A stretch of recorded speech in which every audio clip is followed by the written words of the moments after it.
Bismillahirrahmanirrahim. Assalamualaikum warahmatullahi wabarakatuh. InsyaAllah pada hari ini Ustazah akan menceritakan reaksi para sahabat. Di bawah tajuk pelajaran kita yang kedua iaitu kewafatan Rasulullah sallallahu alaihi wasallam.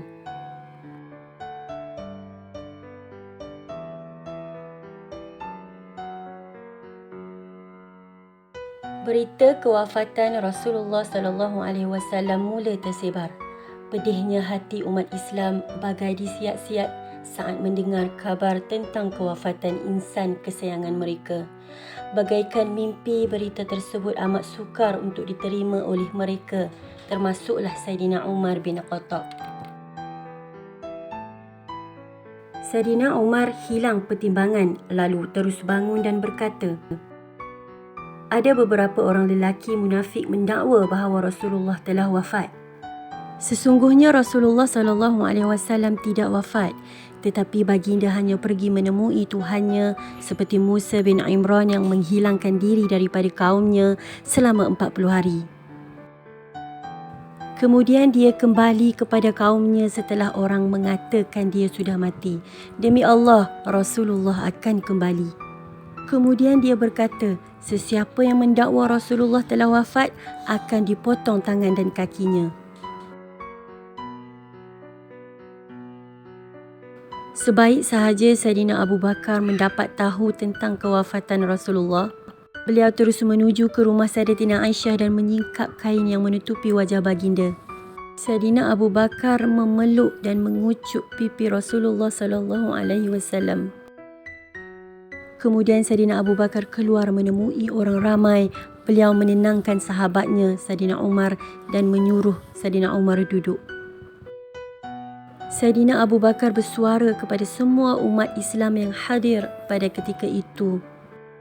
Sesiapa di kalangan kamu yang menyembah Muhammad, sesungguhnya Muhammad telah pun wafat.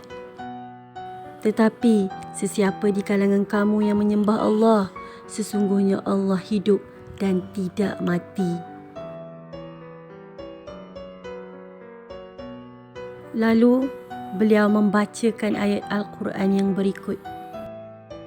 وَمَا مُحَمَّدٌ إِلَّا رَسُولٌ قَدْ خَلَتْ مِنْ قَبْلِهِ الرُّسُلُ أَفَإِنْ مَاتَ أَوْ قُتِلَ انقَلَبْتُمْ عَلَى أَعْقَابِكُمْ وَمَنْ يَنْقَلِبْ عَلَى عَقِبَيْهِ فَلَنْ يَضُرَّ اللَّهَ شَيْئًا وَسَيَجْزِي اللَّهُ الشَّاكِرِينَ.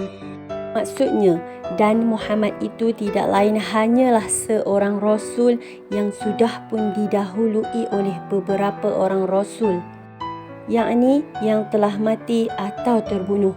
Jika demikian, kalau dia pula mati atau terbunuh, patutkah kamu berbalik, yakni menjadi kafir?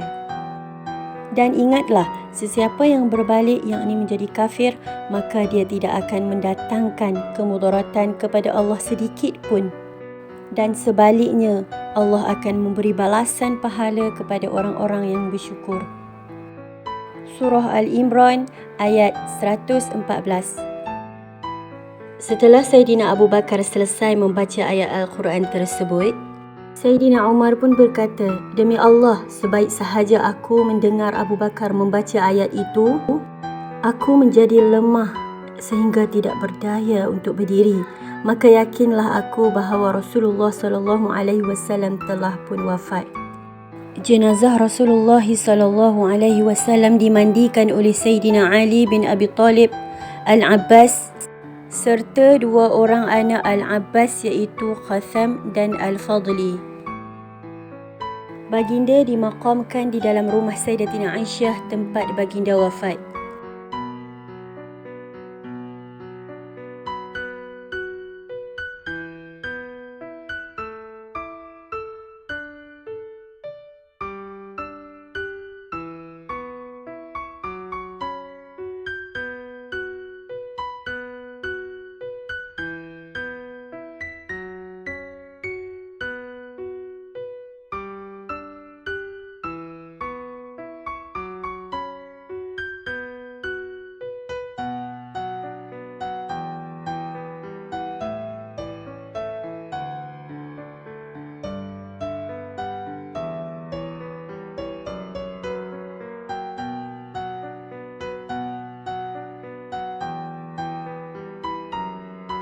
Alhamdulillah, Ustazah harap anak-anak semua dapat faham apa yang Ustazah ajar. Assalamualaikum.